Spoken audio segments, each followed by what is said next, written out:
Mais nous voulons vous amener dans une relation avec le Seigneur Jésus-Christ. Car c'est cela qu'il nous demande. Il veut une relation avec vous. Il veut vous toucher. Car vous êtes ses amis. Car vous avez été créés à son image. Car il veut votre Père bien-aimé. Car il veut vous toucher à l'intérieur de vous. Car rien n'est impossible pour lui. Il te dit qu'il est la résurrection et il est la vie.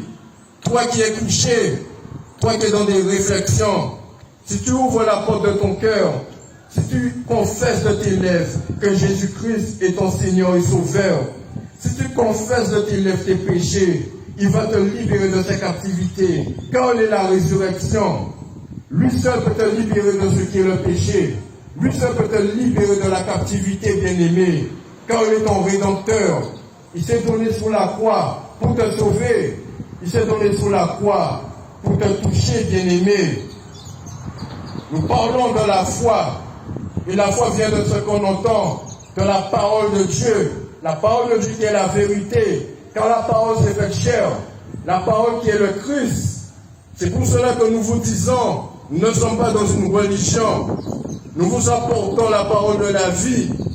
Car il y a beaucoup de fausses doctrines.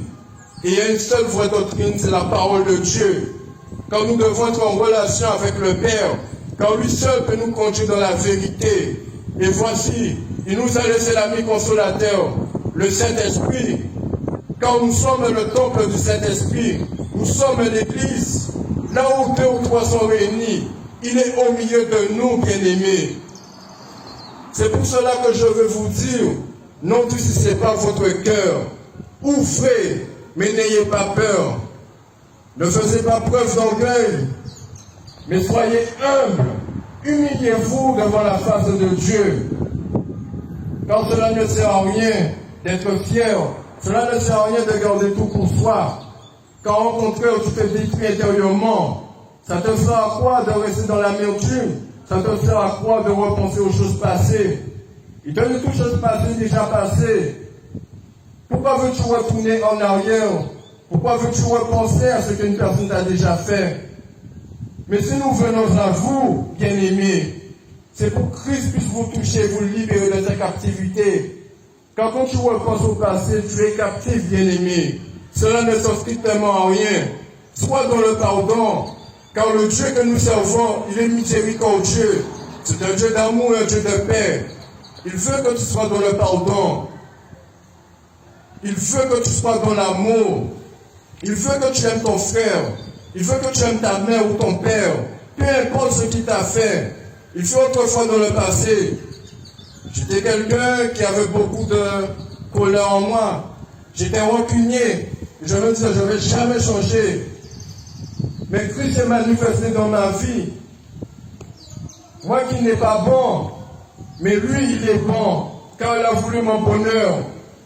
Moi qui repensais aux choses qu'on m'a déjà fait, je disais que j'avais rompre le mal. Mais si Dieu a pu changer ma vie, il peut changer aussi votre vie, bien-aimé. Il peut vous toucher, vous libérer de la captivité. Ne faisez pas comme la femme de Lot, qui a regardé vers Sodome et Gomorrhe, qui est en train d'être détruit, et elle a été transformée en statue de sel. Ne regardez pas derrière vous, mais que votre conscience soit éveillée, que votre conscience puisse vous toucher, bien-aimé, car Dieu veut vous libérer de cela.